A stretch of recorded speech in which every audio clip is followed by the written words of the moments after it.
This is a Magic the Gathering card that you are not playing in your commander decks, but it will tangle up your opponents and not let go. This is a card called Root Maze, and while it is simple in design, understanding the commander meta will unleash its true power. For 1 green, it's an enchantment. Artifacts and lands enter the battlefield tapped. There's no denying it. We are officially in the treasures meta. These tokens are now popping up everywhere in the commander format. These things are like roaches. You try to get rid of them, but even if you do, more of them just keep popping right back up again. But one of the Achilles heels of a treasure token is the fact that you have to tap it, in addition to sacrificing it, in order to create that mana.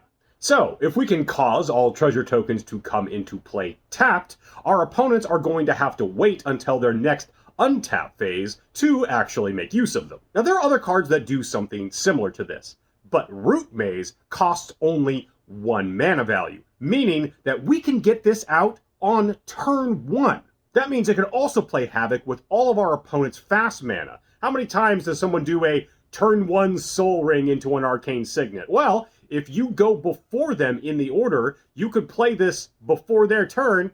The land comes into play tap, so they're not going to be able to tap that 1 mana for the Soul Ring. Then even on the next turn, they tap 1, put the Soul Ring, it comes into play tapped.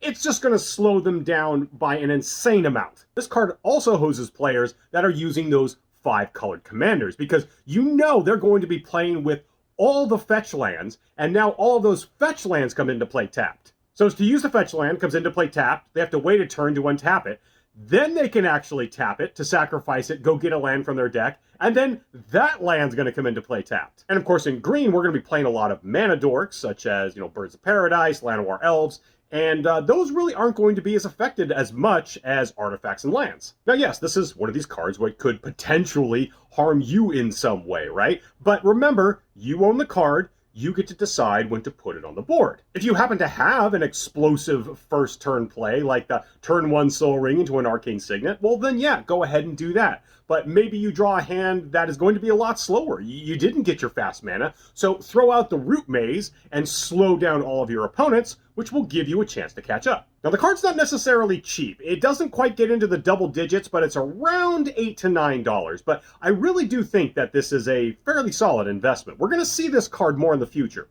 I can assure you.